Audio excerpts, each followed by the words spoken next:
প্রিয় বিনিয়োগকারী ভাই ও বন্ধুরা আমার, আসসালামু আলাইকুম। শেয়ার বাজার অর্থনীতি বিনিয়োগ বিশ্লেষণের দৈনিক সূচক বিশ্লেষণ পর্বে স্বাগতম।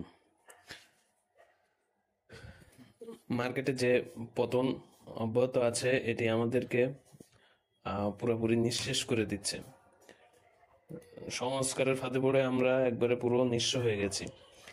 এই পতন কে কবে দেখেছে মানে কারো মনে পড়ে বলে আমার মনে হয় না। আমরা কোভিডের সময়ও দেখেছি, তখন মার্কেট এইভাবেও পড়ে নাই। আমরা রাশিয়া ইউক্রেনের যুদ্ধও দেখেছি, সে সময়ও মার্কেট পড়ে নাই এইভাবে। এটা সংস্কারের ফলাফল, মানে অতি সংস্কার। এখন আমরা তো আসলে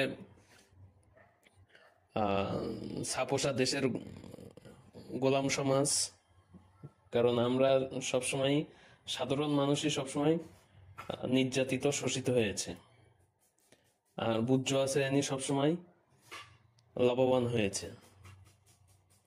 তো আজকে মার্কেটের সামগ্রিক অবস্থা যদি দেখি, আসলে মার্কেট আজকে ওপেন হয়েছিল 4,967-তে, হাই হয়েছিল 5,001, লো হয়েছিল 4,897। আর আজকে নেগেটিভ হয়েছে 68 পয়েন্টের উপরে। এটা আসলে অত্যন্ত খারাপ লাগে, অত্যন্ত দুঃখ লাগে, কিন্তু আসলে সাধারণ মানুষ হিসেবে আমাদের তো এটুকু মেনে নেওয়া ছাড়া কোনো গতি নেই। তো মার্কেটের আসলে যদি সামগ্রিক অবস্থা দেখি,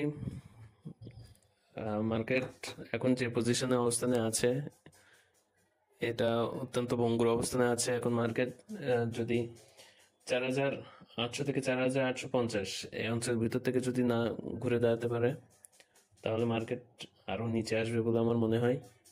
তাই ইনশাল্লাহ আশা করি যে মার্কেট 4,800 হতে 4,850 এই অঞ্চল থেকে ঘুরে দাঁড়াবে। যদিও বা এটা নির্ভর করতেছে সংস্কারবাদীদের উপরে।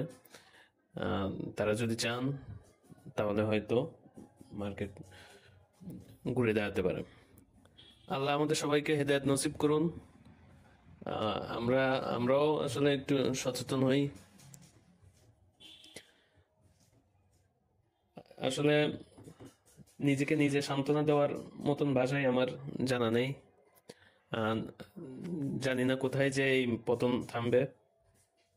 তাও আশা করি যে 4,800 হতে 4,850 এই অঞ্চলের ভিতর থেকে মার্কেট ঘুরে দাঁড়াবে ইনশাল্লাহ।